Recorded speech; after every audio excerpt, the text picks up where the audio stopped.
চট্টগ্রাম বিশ্ববিদ্যালয়ের সাবেক উপাচার্য শিরিন আক্তারের বিরুদ্ধে দুর্নীতি, ক্ষমতার অপব্যবহার ও দুর্নীতির মাধ্যমে অবৈধ সম্পদ অর্জনের অভিযোগে অনুসন্ধান শুরু করেছে দুর্নীতি দমন কমিশন দুদক।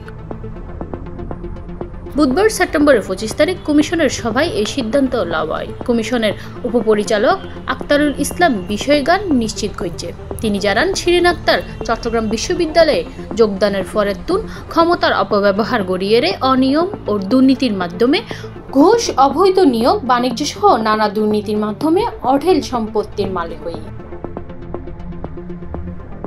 তিনি বিশ্ববিদ্যালয় অধ্যাদেশ এবং শিক্ষক নিয়োগ নীতি লঙ্ঘন করিয়ে প্রত্যেককার নিয়োগে 16-20 লক্ষ টাকা লইয়ে এবং এভাবেই প্রায় শতাধিকের বেশি শিক্ষক নিয়োগ লইয়ে বলে অভিযোগ উঠে।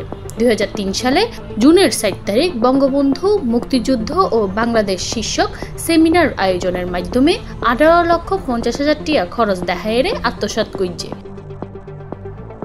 চট্টগ্রাম বিশ্ববিদ্যালয় মেরিন সায়েন্স অ্যান্ড ফিশারিজ অনুষদের একাডেমিক ভবনের উদ্বোধনী অনুষ্ঠানে 44,55,000 টাকা ও একই দিনে অন্য উগ্র সভায় 22,50,000 টাকা খরচ দেখায় আত্মসাৎ করেছে। তিনি স্বজনপ্রীতির মাধ্যমে অবৈধভাবে নিয়োগ লইয়ে নিজস্ব সিন্ডিকেট তৈরি করিয়ে ঘুষ লওয়া ও অবৈধভাবে আর্থিক সুবিধা গ্রহণের মাধ্যমে বিপুল পরিমাণ অবৈধ সম্পদ অর্জন করছে বলে গোয়েন্দা তথ্যে নিশ্চিত করছে দুর্নীতি দমন কমিশন দুদক। শীঘ্রই এ বিষয়ে অনুসন্ধান কর্মকর্তা নিয়োগ লওয়া হইব।